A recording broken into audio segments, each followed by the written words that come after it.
जय श्री कृष्णा। आज बताएंगे एक भक्त, वो भी कौन सा भक्त? त्रिलोकीनाथ। उसकी कथा, उसकी स्टोरी बहुत अच्छी है। सुनिए कैसे बना त्रिलोकीनाथ एक भक्त। एक भक्त था त्रिलोकीनाथ। वह महात्मा के पास जाता था। कोई कहा जाकर महात्मा से, महात्मा जी कोई बढ़िया सा उपाय बताओ जिससे हमारा कल्याण हो जाए। महात्मा बोले गीता पढ़ लिया करो। त्रिलोकीदास जी बोले महाराज गीता तो बहुत बड़ी है, मुझे संस्कृत आती नहीं, कोई और उपाय बताओ। महात्मा बोले रामायण पढ़ा करो। महाराज रामायण जी भी पढ़ना बहुत मुश्किल है, बहुत समय लगता है। तो बोले अच्छा रामायण भी नहीं पढ़ सकते तो मैं तुम्हें मंत्र जाप दे देता हूँ, मंत्र कर लिया करो। बोला महाराज मंत्रों में मन नहीं लगता। त्रिलोकीनाथ बोला मंत्रों में भी मन नहीं लगता, मन बड़ा विचलित रहता है। तो महाराज बोले महात्मा जी कोई छोटा। त्रिलोकीनाथ बोला महात्मा जी मुझे छोटा सा मंत्र बता दीजिए, कोई बहुत छोटा सा बताइए कुछ उपाय जिसे मैं अपने जीवन में उतार सकूं। मतलब मंत्रों में भी मन नहीं लगता, रामायण में भी मन नहीं लगता, गीता में भी मन नहीं लगता। तो बोला महात्मा जी ने एक चौपाई या एक दोहा बता देता हूँ अर्थ सहित तुमको। महात्मा बड़े पहुँचे हुए थे। महात्मा ने एक दोहा दे दिया, बोले तुम इसको पढ़ा करो। तुलसीदास जी का दोहा है और इस पर चलोगे तो तुम्हारी नैया पार हो जाएगी, तुम मुक्ति पा जाओगे। तो महात्मा ने कहा जो सत्य बोले, मन में दैन्य भाव रखे, दूसरे की स्त्री को माता के समान माने, ये 3 उपायों को अगर कोई कर लेता है तो तुलसीदास जी कहते हैं कि हम गारंटी लेकर कहते हैं इन 3 उपायों को मानने वाला परमात्मा को अवश्य प्राप्त कर लेता है, उसको परमात्मा अवश्य मिलेंगे। क्या है? सत्य वचन और दीनता, पर स्त्री मात समान, इतने में जो ना मिले तो तुलसीदास जवान। ये लाइन बता दी, दोहा बता दिया तुलसीदास जी का महात्मा ने, और इसमें कोई संदेह नहीं है। महात्मा तो चले गए। त्रिलोकीदास ने इन लाइनों को अपने जीवन में उतार लिया। उसने सोचा अब मैं इन लाइनों का अनुकरण करूँगा, जीवन में उतारूँगा। उसने कहा सत्य वचन बोलना है। पहली लाइन, पहला शब्द लिया, सत्य वचन बोलना है। तो सत्य वचन बोलने के लिए क्या करना चाहिए? उसने सोचा देखो भाई, बाजार में जाएंगे तो झूठ बोलेंगे, शादी में जाएंगे तो झूठ बोलेंगे, कोर्ट कचहरी में जाएंगे तो झूठ बोलना पड़ेगा। बोले ना तो अब हम किसी की शादी में जाएंगे, ना बाजार जाएंगे, ना कोर्ट कचहरी में जाएंगे, और जब जाएंगे नहीं तो झूठ बोलेंगे भी नहीं। तो बोले पहला वाले का तो उपाय हो गया, सत्य वचन का तो उपाय हो गया। अब बोले दूसरा क्या है? दीनता यानी गरीबी कहाँ से लाएं? सोने चांदी का काम करता था, बहुत पैसे वाला था, सेठ था।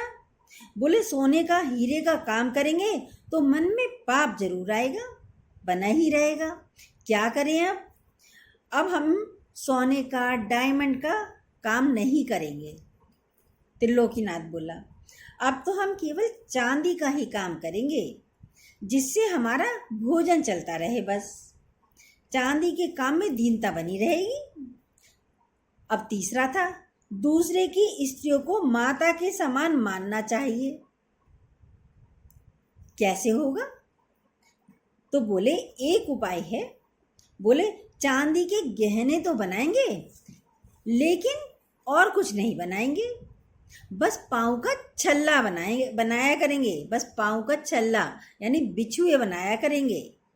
तो फिर किसी के शरीर पर दृष्टि नहीं जाएगी और जब दृष्टि नहीं जाएगी तो मन भी विचलित नहीं होगा।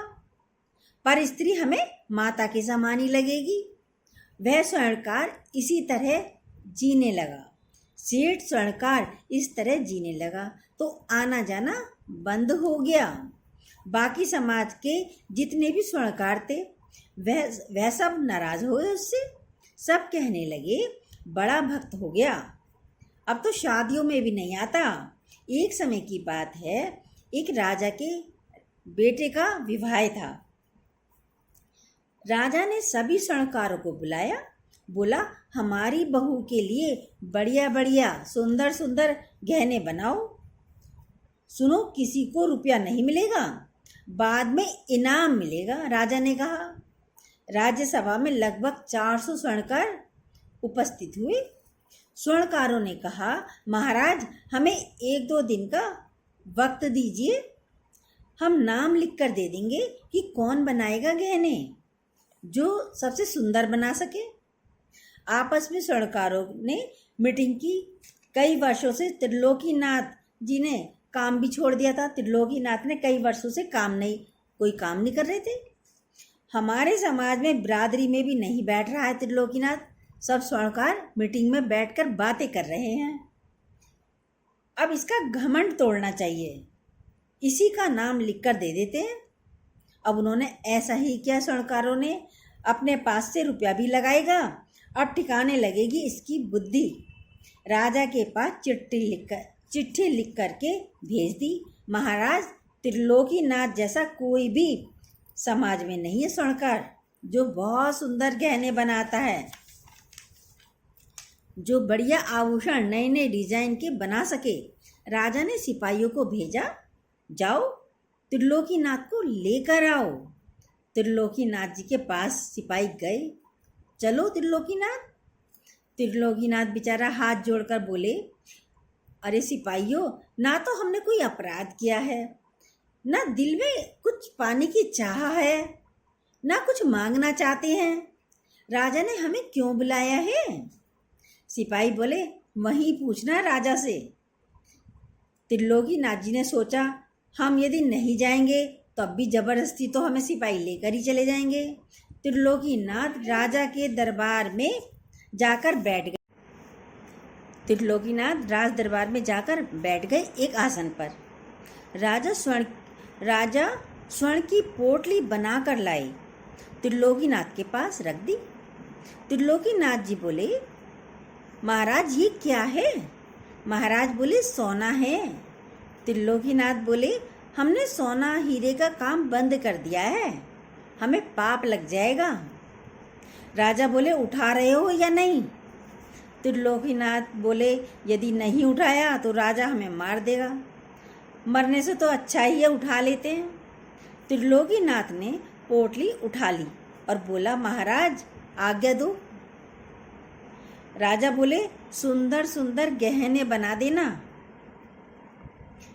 10 दिन के अंदर हमें गहने चाहिए। त्रिलोकीनाथ चिल्लाता रहा, हमने काम बंद कर दिया है, हमें नहीं आता है। राजा बोले, हम कुछ नहीं जानते, 400 लोगों ने तुम्हारा ही नाम दिया है हमें, तुमसे ज़्यादा फेमस कोई स्वर्णकार है ही नहीं। त्रिलोकीनाथ ने पोटली ली, मरता क्या ना करता। त्रिलोकीनाथ ने पोटली उठाई। त्रिलोकीनाथ घर आए। पत्नी का नाम तारिणी देवी था। पत्नी हंसकर बोली, क्या ले आए पोटली में? त्रिलोकीनाथ बोले, प्राण। राजा ने ये सोना दिया है, कहा है गहने बनाओ, नहीं बनाओगे तो गर्दन कटवाएंगे। त्रिलोकीनाथ बोले, 2 किलो सोना है, दाम लगेगा 5,000 रुपया मिलेगा। उस जमाने में 5,000 रुपये बहुत होते थे। अपने घर में तो वैसे भी भुखमरी लगी थी त्रिलोकीनाथ के, ऊपर से संत महात्मा भी आते रहते थे।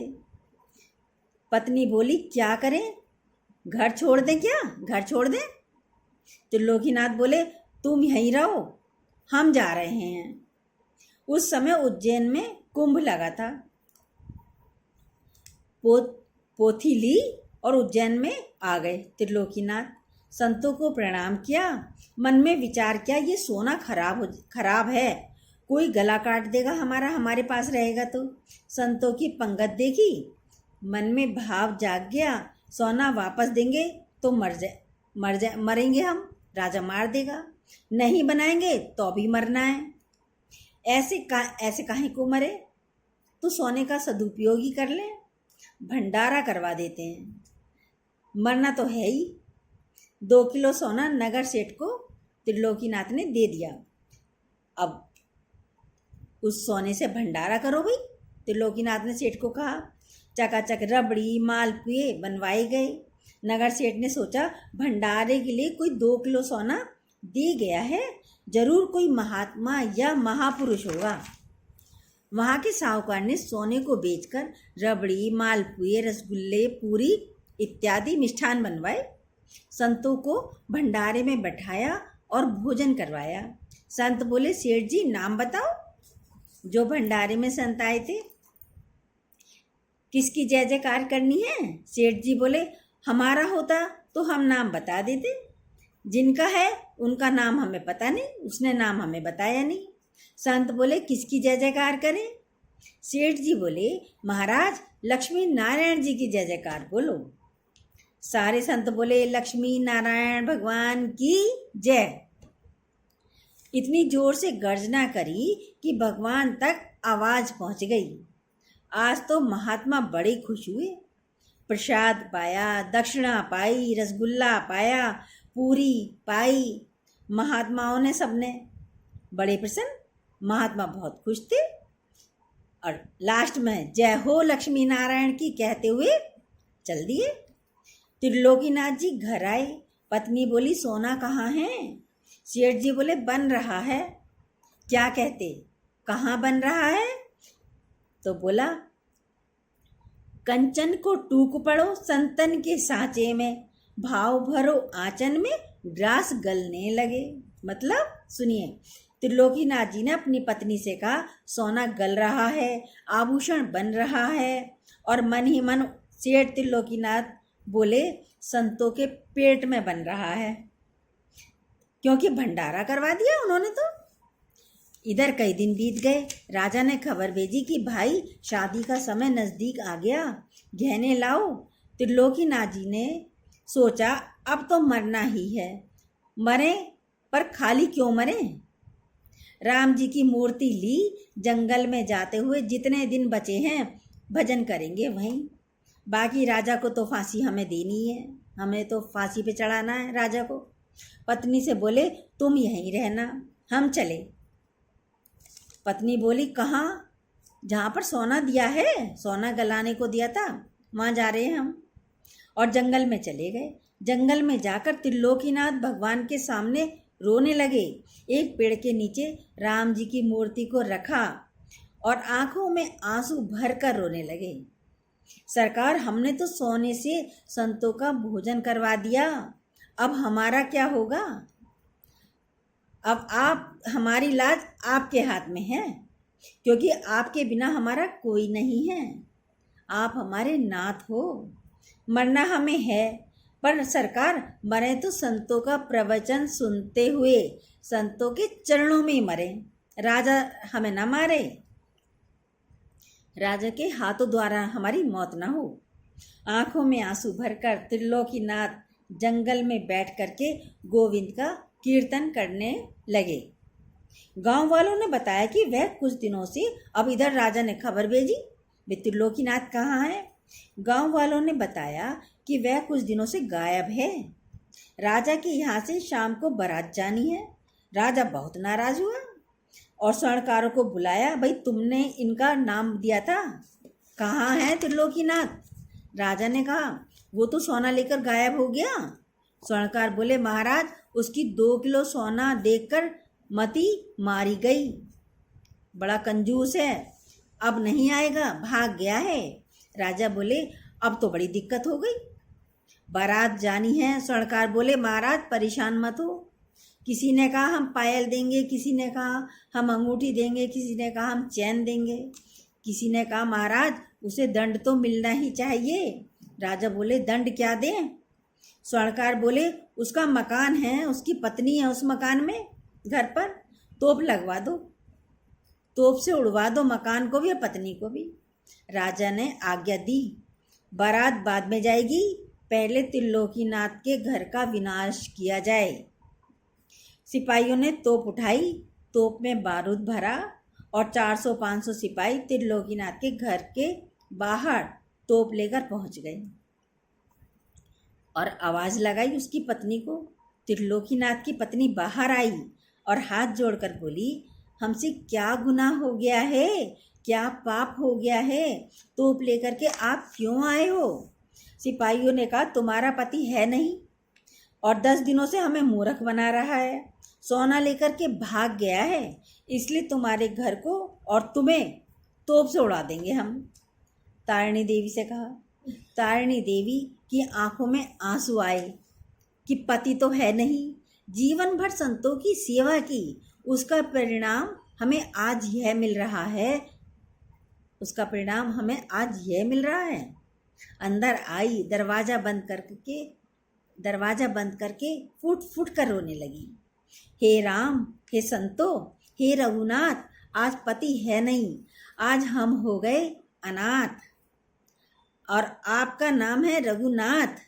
अब आप रघुनाथ होने का भाव प्रस्तुत करिए, हमको आज सनाथ कर दीजिए। ऐसा कहकर आंखों में आंसू भरकर रोने लगी।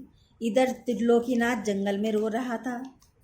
सरकार कहीं हमारी पत्नी का वध न कर दें, राजा जो है हमारी पत्नी का वध न कर दें, हमारा घर कहीं उजाड़ न दें राजा, क्योंकि हमारे पास सोना तो है नहीं। सोने से हमने संतों का भोजन करवा दिया, भंडारा करवा दिया। अब जो आप भगवान से बोले, अब जो आपको अच्छा लगे भगवान आप वो करो, हमको तो हम अब आपकी शरण में हैं, चाहो तो मार दो चाहे उजाड़ दो। इधर भगवान बड़े बेचैन, भगवान भी अपने भक्त को परेशान थोड़ी देख सकते हैं, भगवान बहुत बेचैन। लक्ष्मी जी ने कहा, क्या हुआ भगवान? बोले, देवी आज हमारे भक्त के ऊपर बड़ी आफत आई है, उसने संतों का भंडारा किया, राजा उसको मारना चाहता है।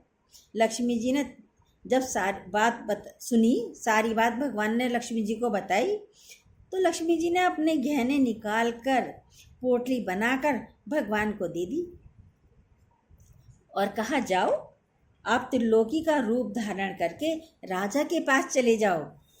और भगवान ने लक्ष्मी के आभूषण लिए, लक्ष्मी के भूषण लिए, लक्ष्मी पति ने हाथ, भक्त त्रिलोकी का धरा वेश, चले बनकर त्रिलोकीनाथ। लक्ष्मी जी के आभूषणों को लेकर त्रिलोकी का वेश बनाकर पोटली अपने सर पर रखकर भगवान आ गए। सिपाही तोप दबाने ही वाले थे, आवाज लगाई, कौन हो तुम? सिपाही बोले, अरे आ गया त्रिलोकी आ गया। सब राजा के पास आए, सिपाही राजा के पास लेकर आ गए त्रिलोकीनाथ को। तमाशा देखने वाले लोग तो सोच रहे थे, अगर गहना बनाकर नहीं आया होगा तो मरना है इसे आज। मजा लेते हैं ना लोग बाग। इसको राजा के सामने अब आ गया, अब देखते हैं क्या होगा। राजा ने कहा, कहाँ थे अब तक? बोला, हुजूर क्षमा करना, जहाँ पर भी थे आपके सामान के कारण ही थे, आपके गहने बहुत सुंदर बनवाने के लिए हमें बाहर जाना पड़ा। राजा ने कहा, खोल कर दिखाओ। जब त्रिलोकी ने, भगवान जो थे, त्रिलोकी ने महंगे महंगे सुंदर डिजाइन के आभूषण माता लक्ष्मी के दिखाए तो सारा दरबार आभूषणों से प्रकाशमान हो गया। राजा बोले, ऐसे तो हमने कुछ सामान भी नहीं दिया आपको। त्रिलोकीनाथ बोला, अभी विवाह है, हिसाब किताब बाद में कर लेंगे। राजा ने कहा, त्रिलोकी हमसे भूल हो गई है, तुम भी हमारे साथ बारात में चलो। भगवान बारात में त्रिलोकी बन करके गए। वहाँ जब आभूषण चढ़ाने का समय आया तो भगवान ने उस बहू को अपनी गोद में बैठा करके आभूषण पहनाए।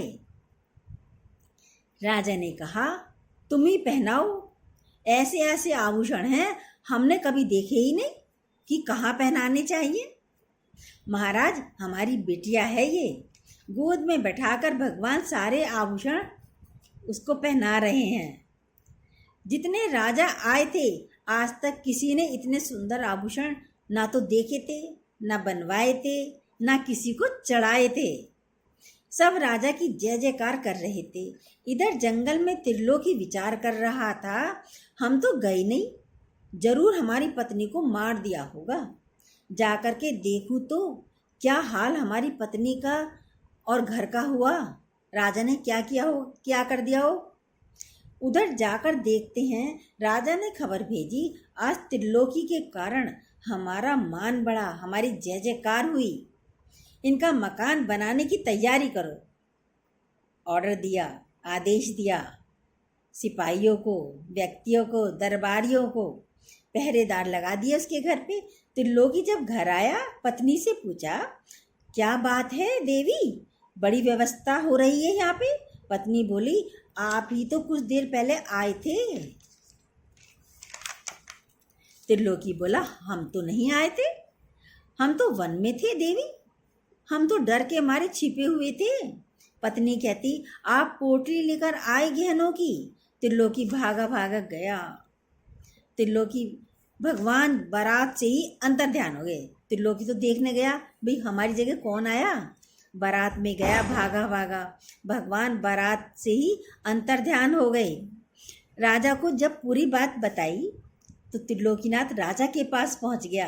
राजा को जब पूरी बात बताई तो राजा की आंखों से झरझर आंसू बहने लगे कि साक्षात हरि हमारी बहू को गहने पहनाने आए थे।